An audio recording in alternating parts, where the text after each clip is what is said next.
میرا جینا میرا مرنا الہی تیری خاطر ہو. بسم اللہ الرحمن الرحیم. الحمد للہ وکفا وسلام علی عباده الذین اصطفى. اما بعد اعوذ باللہ من الشیطان الرجیم. بسم اللہ الرحمن الرحیم. وإبراہیم الذی وفى. وقال رسول اللہ صلی اللہ علیہ وسلم من وجد ساعة فلم يضحي فلا يقربن مصلانا. صدق اللہ العظیم وصدق رسوله النبی الکریم. اللهم صل على سيدنا محمد وعلى آل سيدنا محمد وبارك وسلم.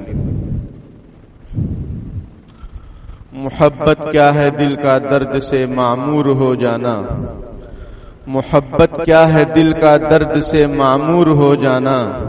متاع جاں کسی کو سونپ کر مجبور ہو جانا. محترم بھائیوں بزرگوں، آج ملت اسلامیہ کے لیے عظیم الشان دن ہے، تاریخی دن ہے، عبادت کا دن ہے، خوشی کا دن ہے، تہوار کا دن ہے.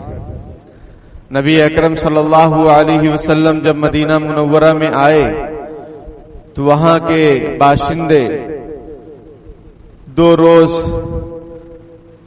سال کے اندر، بلکہ 1 روز سال کے اندر جشن مناتے تھے، کھیل کود کرتے، خوشیاں مناتے. آپ صلی اللہ علیہ وسلم نے ان سے پوچھا یہ کیا ہے؟ انہوں نے کہا کہ ہماری خوشی کا دن ہے، ہمارے جشن کا دن ہے، تہوار کا دن ہے. آپ صلی اللہ علیہ وسلم نے مسلمانوں سے فرمایا تمہارے لیے سال میں 2 دن تہوار کے ہیں، ایک عید الفطر اور نمبر 2 پر عید الاضحیٰ، یعنی یہ قربانی کا دن. یہ ملت اسلامیہ کے لیے 2 عیدیں ہیں. عید کا موقع خوشی کا موقع ہوتا ہے، تہوار کا. اور دنیا کی جو قومیں اپنے تہوار مناتی ہیں تو بغیر ڈی جے اور باجے اور گانے کے ان کا کوئی تہوار نہیں ہوتا، بغیر شراب کے. 25 دسمبر کو عیسائی قوم اپنے حساب سے، اپنے گمان کے مطابق، جو کہ صحیح نہیں ہے، حضرت عیسیٰ علیہ السلام کا جشن مناتی ہیں، یوم پیدائش مناتی ہیں، اور اس میں سب سے زیادہ زنا ہوتا ہے اور سب سے زیادہ شرابیں پی جاتی ہیں. لیکن ملت اسلامیہ کے جو کوئی بھی فنکشن ہو، جو کوئی تہوار ہو، کوئی پروگرام ہو، اس میں عام طور پر یہ تاکید کی جاتی ہے کہ اس کو مسجد میں منعقد کرو، یا پھر ایسی عبادت رکھ دی گئی ہے جیسے 2 رکعت عید الفطر کے موقع پر، 2 رکعت عید الاضحیٰ کے موقع پر، کہ لا محالہ آپ کو مسجد آنا ہے.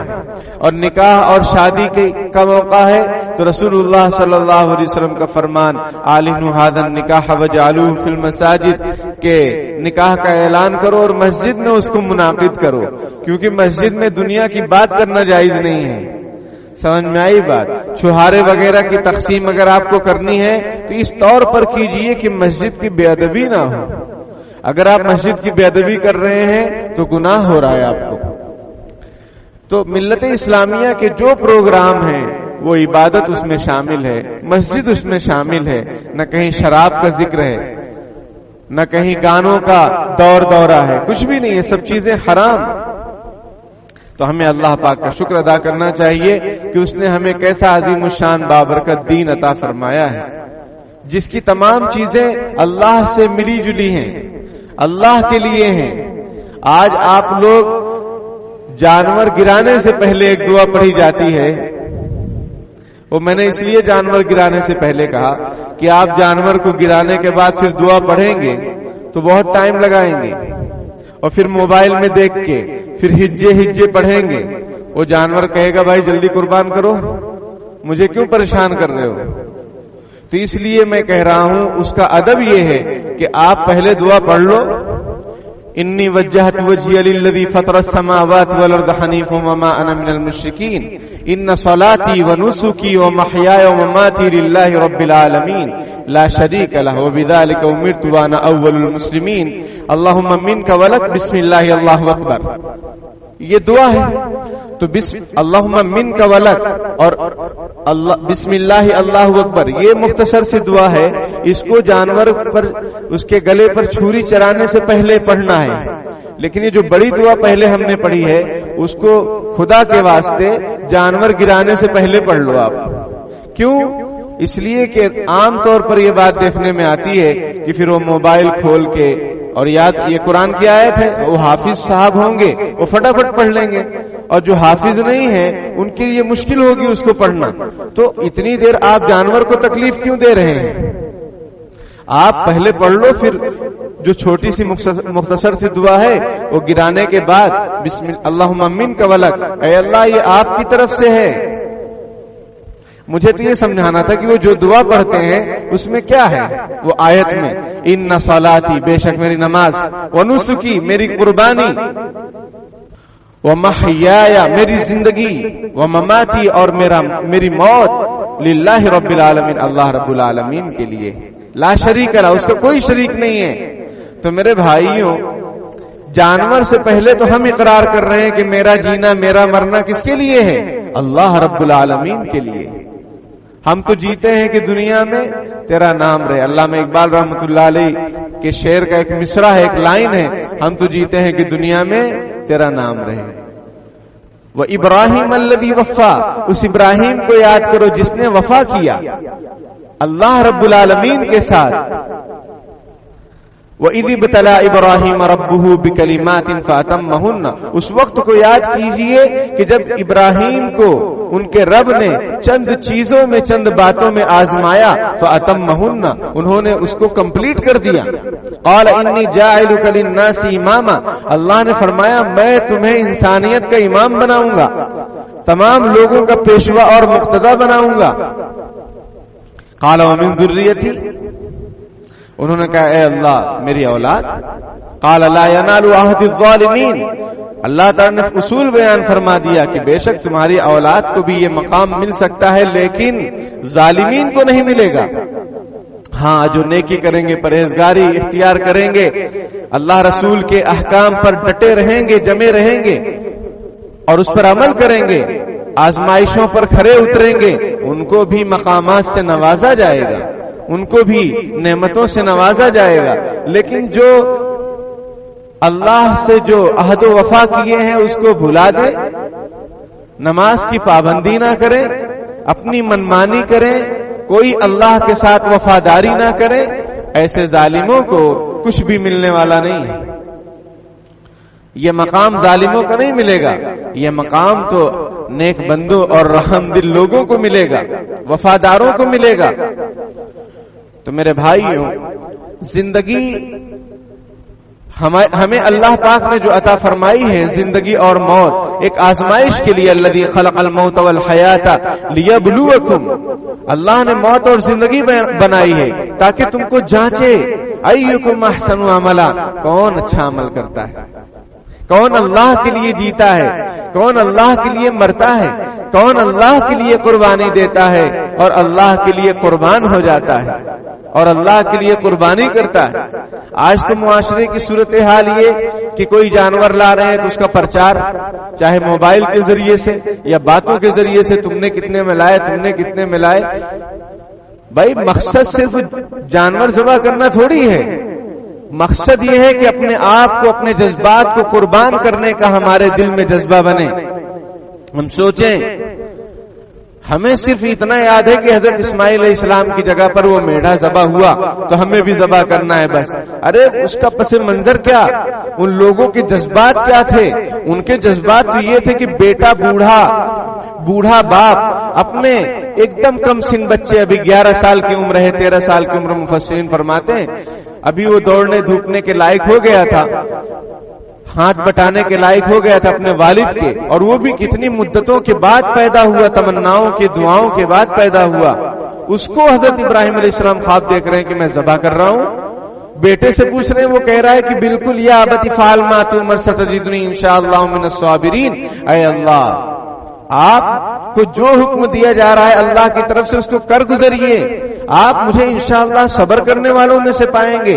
ہمارے یہاں صورتحال یہ ہے کہ کوئی شریعت اور سنت کے مطابق شادی کرنا چاہتا ہے تو اپنے گھر والوں سے ڈرتا ہے، اپنے بچوں سے وہ ڈرتا ہے، اور اس کی نہیں چل پاتی کیونکہ ہوم منسٹر کوئی اور ہے، یہ تو صرف جو ہے نوکر ہے۔ سمجھ میں آئی بات؟ اور یہاں یہ گھرانہ دیکھیے، یہ گھرانہ دیکھیے، اور اسی کی یاد دہانی کے لیے یہ قربانی کا موقع ہے، انہی کی وفاؤں کے تذکرے کے لیے یہ قربانی کا موقع ہے۔ کیسی وفاداری کہ بوڑھا باپ، بوڑھا نبی وہ دیکھ رہا ہے کہ اپنے بیٹے لخت جگر کو میں اپنے ہاتھوں سے ذبح کر رہا ہوں۔ ذرا تصور کیجئے، آپ کا بچہ زمین پر گر جائے آپ کو برداشت نہیں، اور واقعی نہیں ہونا چاہیے کہ بھائی تکلیف ہوتی ہے، لیکن یہاں دیکھیے اپنے ہاتھوں سے اپنے ہی بیٹے کو ذبح کر رہے ہیں، جس کو بہت دعاؤں کے بعد پائے ہیں اللہ کی طرف سے، تقریباً 90 سال کی عمر میں، 90 سال کی عمر میں، اور دعاؤں رب هب لی من الصالحین، اے اللہ مجھے نیک صالح بیٹا عطا فرما۔ یہ خوب دعائیں کی، اللہ نے فرمایا فبشرناہ بغلام حلیم، ہم نے انہیں خوشخبری دی ایک لڑکے کی جو بڑا بردبار، بڑا حلیم، اس کا مزاج بڑا ہی ٹھنڈا۔ سمجھ میں آئی بات؟ اب کیا ہوا؟ وہی بچہ جب بڑا ہو رہا ہے تو خواب دیکھ رہے ہیں اور تیار ہو گئے، اب وہ اپنے بیٹے کو لے کر نکل پڑے، اتنے میں شیطان آیا حضرت حاجرہ رضی اللہ تعالیٰ عنہ کے پاس، جو حضرت اسماعیل علیہ السلام کی والدہ ہیں، ابراہیم علیہ السلام کی بیوی ہیں، ان کو آ کر کہتا تمہیں معلوم ہے کہ ابراہیم اور اسماعیل کہاں گئے؟ انہوں نے کہا وہ تو جنگل گئے ہیں۔ اس نے کہا نہیں، وہ ابراہیم ایسا سمجھ رہے ہیں کہ اللہ کی طرف سے ان کو یہ حکم ہے اور وہ اپنے بیٹے کو ذبح کرنے کے لیے گئے ہیں، تمہارے بیٹے کو ذبح کرنے کے لیے گئے ہیں۔ حضرت حاجرہ نے جب یہ سنا تو فرمایا کہ اگر اللہ کا حکم ہے تو مجھے بھی منظور ہے، اگر اللہ کا حکم ہے تو مجھے بھی منظور ہے۔ آج ہم لوگ اللہ کے حکموں کو کتنا توڑتے ہیں، نماز کی پابندی نہیں، سمجھ میں آئی بات؟ اور بھی معاملات ہمارے درست نہیں، شادی بیاہ کے موقع پر سنتوں کا کتنا جنازہ ہم لوگ نکالتے ہیں، شریعت کا بالکل خیال نہیں رکھتے۔ اور بھی دیگر مواقع پر اپنی زندگی میں غور کیجئے۔ لقد کان لکم فی رسول اللہ اسوۃ حسنہ، لقد کان لکم فی ابراہیم، قرآن میں ایک آیت ہے کہ حضرت ابراہیم علیہ السلام کی زندگی میں بھی تمہارے لیے اسوہ حسنہ، یعنی بہترین زندگی گزارنے کے طریقے ہیں کہ حضرت ابراہیم علیہ السلام نے کیسی آزمائشوں سے، ایک آگ ایسی جلائی جاتی ہے، ایک عمارت بنائی جاتی ہے، قالوا ابنوا له بنيانا فالقوه في الجحيم، قرآن میں ہے کہ ان ابراہیم علیہ السلام کے زمانے کے لوگوں نے، سرداروں نے کہا کہ ایک عمارت بنائی جائے اور اس میں آگ سلگائی جائے اور اس ابراہیم کو اس میں ڈال دیا جائے۔ کتابوں میں بات موجود کہ کوئی پرندہ بھی اگر اوپر سے گزرتا تو وہ بھی جھلس کر گر جاتا، اتنی خطرناک آگ، اور پھر اس میں حضرت ابراہیم علیہ السلام کو ڈالا جا رہا ہے۔ کیوں؟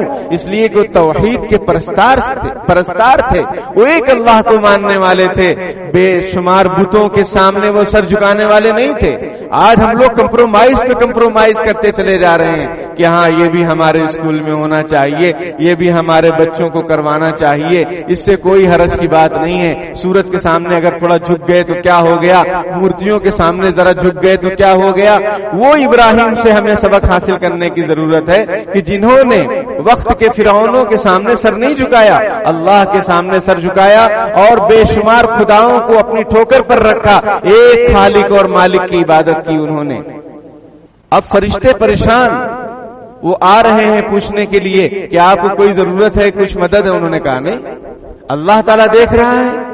اور انہوں نے کیا پڑھا تھا معلوم ہے؟ حسبی اللہ و نعم الوکیل، اللہ میرے لیے کافی ہے اور بہترین مددگار اور کارساز ہے اور کام بنانے والا ہے۔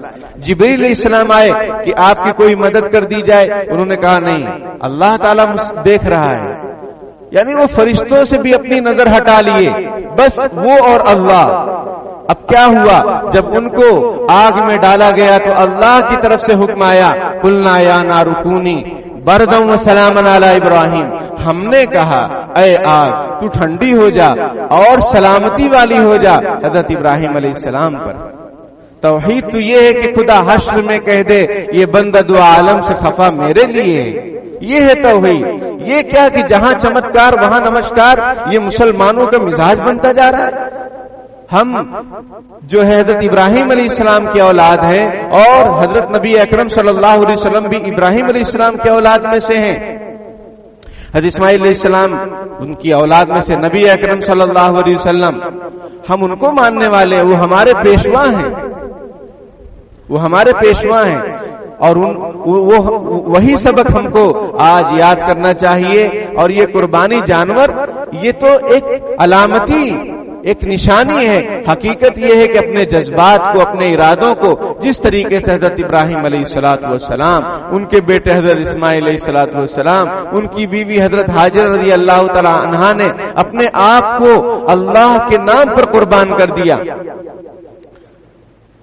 ابراہیم علیہ السلام چھوڑ کر جا رہے ہیں اپنے بیٹے کو اور اپنی بیوی کو، اور بیٹا بھی چھوٹا سا دودھ پیتا بچہ، اور کہاں مکے کی سرزمین ابھی وہ آباد نہیں ہے، بلکہ خانہ کعبہ کے بھی نشانات مٹ چکے ہیں، وہاں کوئی بستی اور آبادی نہیں، لیکن وہ سفر کر کے نکلتے ہیں اور وہاں آ کر ان کو چھوڑ کر واپس جانے لگتے ہیں۔ اب وہ بیوی پوچھتی ہے کہ آپ ہمیں چھوڑ کر تنہا کہاں چلے جا رہے ہیں، یہ چھوٹا سا بچہ، ہم آپ کے بغیر کیسے رہیں گے؟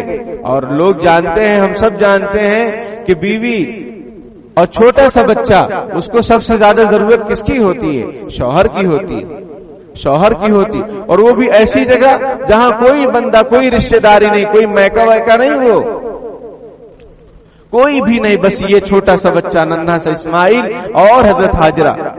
اب وہ چلے جا رہے ہیں، کچھ کہہ نہیں رہے، پہنچائے وہاں رکے اور واپس چلے جا رہے ہیں۔ تو حضرت ہاجرہ پیچھے پیچھے چل رہی ہیں کہ آپ ہم کو چھوڑ کر کہاں جا رہے ہیں؟ پھر ان کو خیال ہوا کہ یہ اپنی طرف سے کوئی کام کرتے نہیں ہے، لگتا ہے اللہ کی طرف سے حکم ہے۔ انہوں نے پوچھا کہ اللہ کا حکم ہے کہ ہم کو آپ یہاں چھوڑ کر چلے جائیں واپس؟ حضرت ابراہیم علیہ السلام نے جواب دیا جی ہاں۔ تو حضرت ہاجر رضی اللہ تعالیٰ عنہ نے فرمایا اذن لا یضیعن اللہ، تب تو اللہ ہم کو ضائع نہیں فرمائیں گے، وہ ہماری حفاظت کریں گے، اور اللہ پاک نے ان کی حفاظت کی۔ اسماعیل علیہ السلام کو پیاس لگ گئی، حضرت ہاجر رضی اللہ تعالیٰ عنہ کو پیاس لگ گئی، کیونکہ جو کچھ توشہ تھا ختم ہو گیا، اور وہاں کوئی آدمی موجود نہیں، کوئی جو ہے چشمہ پانی کا موجود نہیں۔ اب یہ دوڑ رہی ہیں صفا سے مروہ، مروہ سے صفا۔ آج وہ یادگار ہے، کوئی بھی عمرہ کرنے والا، حج کرنے والا، اس کو یہ کرنا پڑتا ہے۔ صفا مروہ کی صحیح واجب ہے 7 چکر، وہ حضرت ہاجرہ نے لگائے تھے پانی کی تلاش میں، اللہ نے ان کی یاد کو شریعت کا حکم بنا دیا۔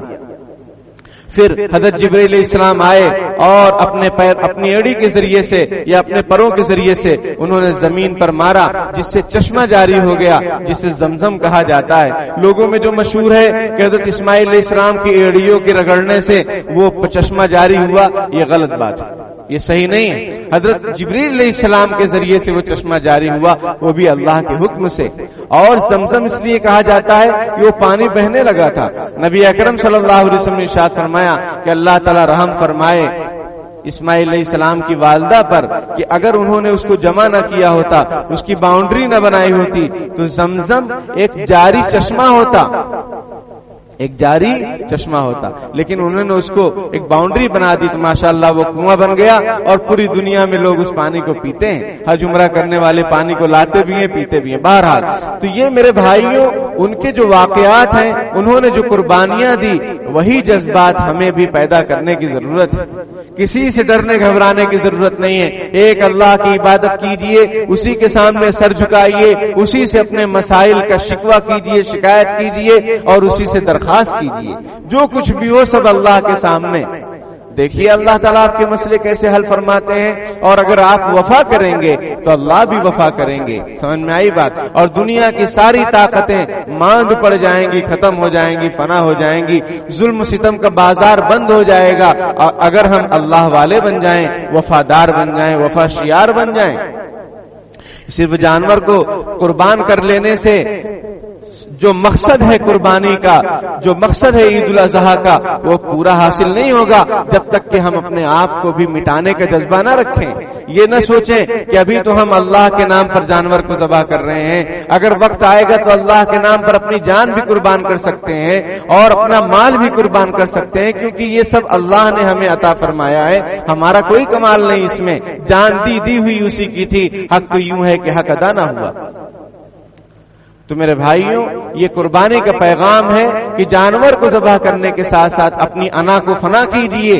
آج جو مسائل کھڑے ہیں گھروں میں، معاشرے میں، تنظیموں میں، جماعتوں میں، مسئلہ ہے انا کا۔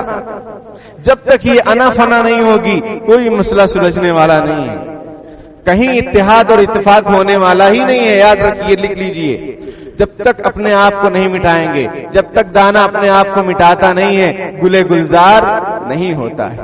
بہرحال تو آج یہ بڑا خوشی کا موقع، مبارک موقع، اللہ تعالی ہم سب کے لیے بہت مبارک بنائے، پوری امت کے لیے مبارک بنائے اور حق کی بلندی کا ذریعہ بنائے، باطل کے بے نام و نشان ہو جانے کا ذریعہ بنائے۔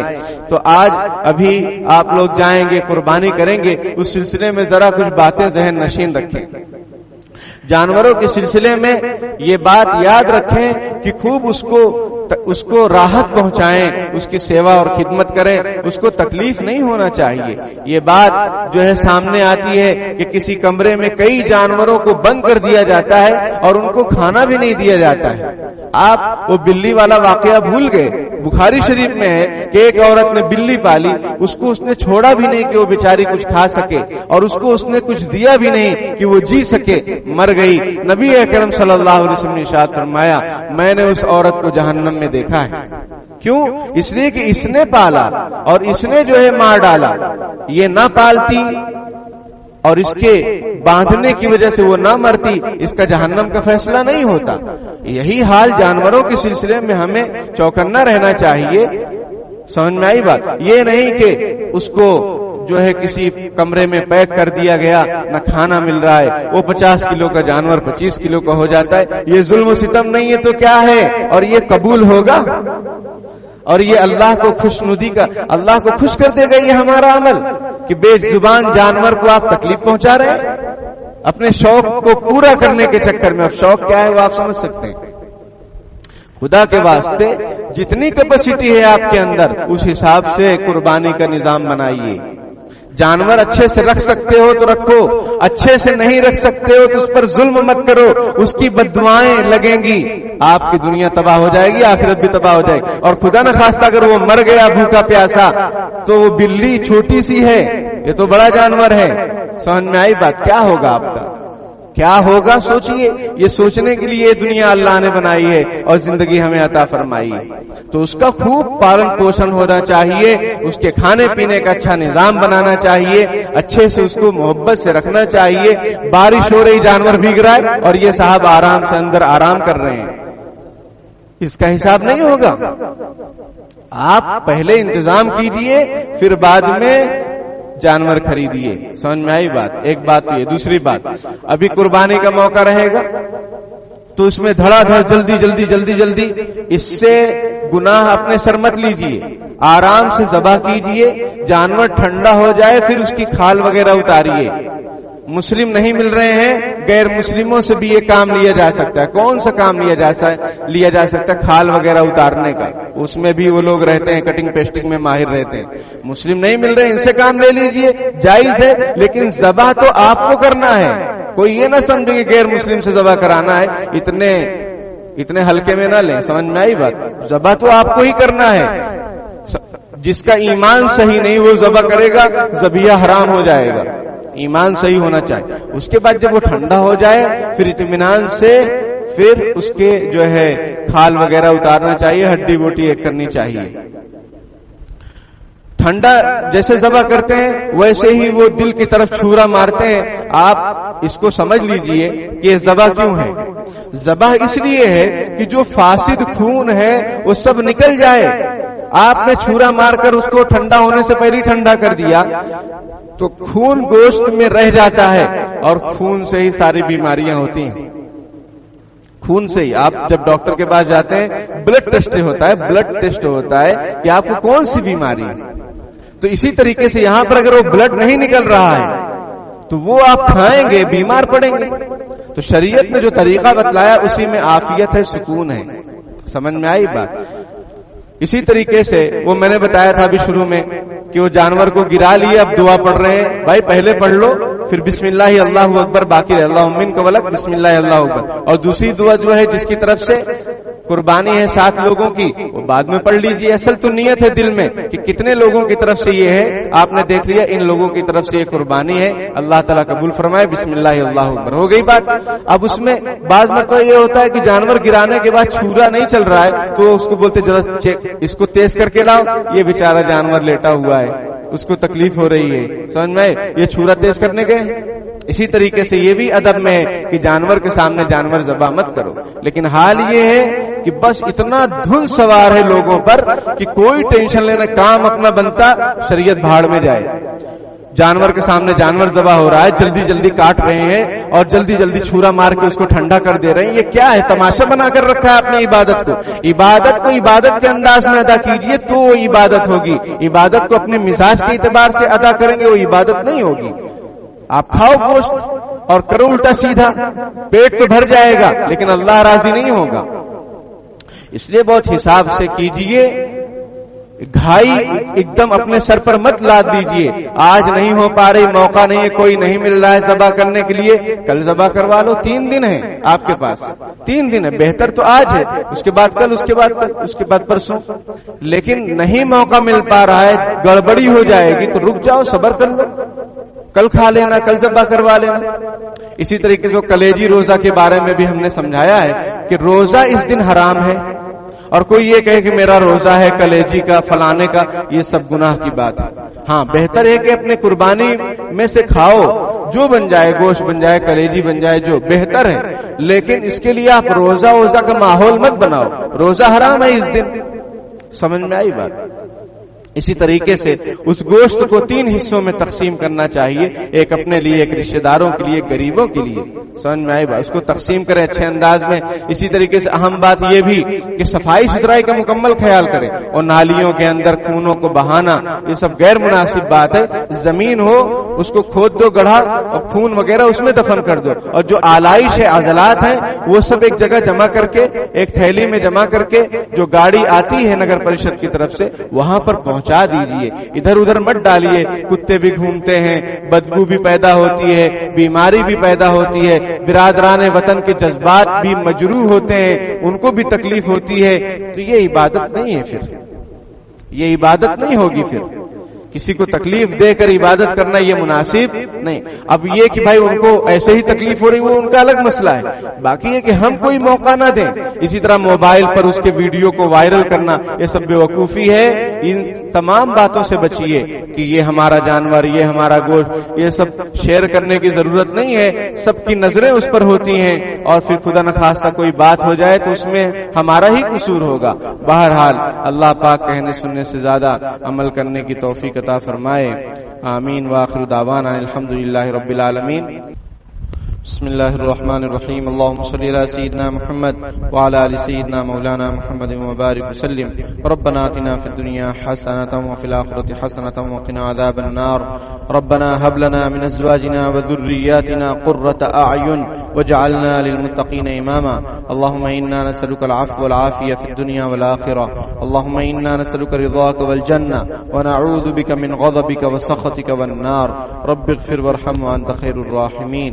پیارے اللہ, ہم ظاہر میں آپ کے بندے, حقیقت میں نہایت گندے ہیں. پیارے اللہ, ہمارے دلوں کی گندگی کو دور فرما دیجئے, ہمیں بندگی کا سلیقہ عطا فرما دیجئے, شرمندگی والے کاموں سے ہماری حفاظت فرما دیجئے.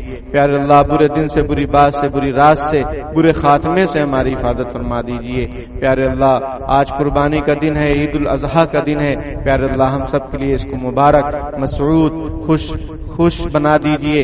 پیارے اللہ, مبارک بنا دیجئے, ہر طرح کی خوشیاں کا سامان بنا دیجئے. پیارے اللہ, پوری امت مسلمہ کے لیے آج کے دن کو بے انتہا مبارک بنا دیجئے، برکت والا بنا دیجئے پیارے اللہ، خوشی کا سامان بنا دیجئے، جو قربانیاں ہوں قربانی کے دنوں میں پیارے اللہ اپنے فضل و کرم سے قبول فرما لیجئے، دکھلاوا ریاکاری سے ہماری اور پوری امت مسلمہ کی حفاظت فرما لیجئے، ہر طرح کی جو پابندیاں ہیں پیارے اللہ اپنے فضل و کرم سے اس کو دور فرما دیجئے، باطل کے جو منصوبے اور ارادے ہیں ان کو ناکام فرما دیجئے، ہمارے ملک کی سرحدوں کی حفاظت فرما لیجئے، اس وطن عزیز کو جو محبتوں کا گہوارہ تھا پیارے اللہ اس کو محبتوں اور امن و شانتی کا گہوارہ بنا دیجئے، پیارے اللہ ظلم ستم کا خاتمہ فرما دیجئے، پیارے اللہ انصاف کو عام فرما دیجئے، مہنگائی کا خاتمہ فرما دیجئے، بھائی چارہ کو عام فرما دیجئے، نفرتوں کو دلوں سے نکال دیجئے، قربانی کا جو پیغام ہے اور سیرت ابراہیم کا جو پیغام ہے پیارے اللہ ہم سب کو پوری امت مسلمہ کو نصیب فرما دیجئے،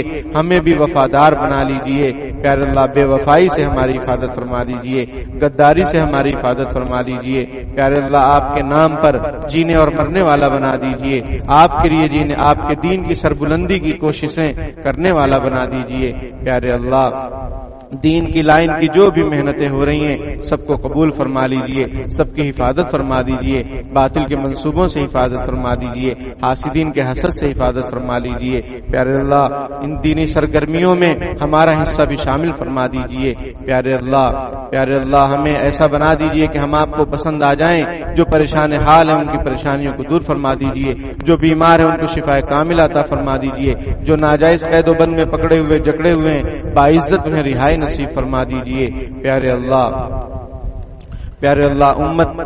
امت پر جو پریشانیاں ہیں اس کو دور فرما دیجئے، جو رکاوٹیں ہیں ایسے قانون لانے کی کوشش کی جا رہی ہے جس سے اسلام اور اہل اسلام کی جو امتیازات ہیں، جو خصوصیات ہیں اس کو ختم کر دینے کی پلاننگ ہے پیارے اللہ، ایسے قانونوں سے ہماری حفاظت فرما لیجئے، ہمیں اس سرزمین پر عزت کے ساتھ جینے والا بنا دیجئے، عزت کے ساتھ مرنے والا بنا دیجئے پیارے اللہ، ہمیں اپنے دین کی حفاظت کرنے کی توفیق عطا فرما دیجئے، اپنی نئی نسلوں کی، اپنی اولادوں کی فکر کرنے کی توفیق عطا فرما دیجئے، فتنہ ارتداد سے پیارے اللہ ایمان لانے کے بعد پھر کفر شرک میں مبتلا ہونے سے ہماری نسلوں کی پورے امت مسلمہ کی حفاظت فرما دیجئے پیارے اللہ، ہدایت ملنے کے بعد گمراہی سے ہماری حفاظت فرما دیجئے، ایمان آپ نے اپنے فضل و کرم سے عطا فرمایا، اسی قدردانی کی توفیق عطا فرما دیجئے، ایمان مل جانے کے بعد کفر شرک کے دلدل میں پھنسنے سے ہماری پوری امت مسلمہ کی حفاظت فرما لیجئے، باطل کے منصوبوں کو ناکام فرما دیجئے پیارے اللہ، ہمارے بچوں اور بچیوں کی عزت آبرو عفت و پاک دامنی ایمان و عقائد کی حفاظت فرما دیجئے، ہمارے اداروں کی حفاظت فرما لیجئے، مساجد کی حفاظت فرما لیجئے پیارے اللہ، ہماری دعاؤں کو قبول فرما لیجئے، قربانی کا جو پیغام ہے وہ ہم سب کو نصیب فرما دیجئے، اس کے مطابق زندگی گزارنے والا بنا دیجئے، جانوروں کا حقوق ادا کرنے والا بنا دیجئے، ان کو ستانے اور ان کو تکلیف پہنچانے سے بیجا تکلیف پہنچانے سے ہماری حفاظت فرما لیجئے، جزا اللہ عنا محمد صلی اللہ علیہ وسلم برحمتک یا ارحم الراحمین۔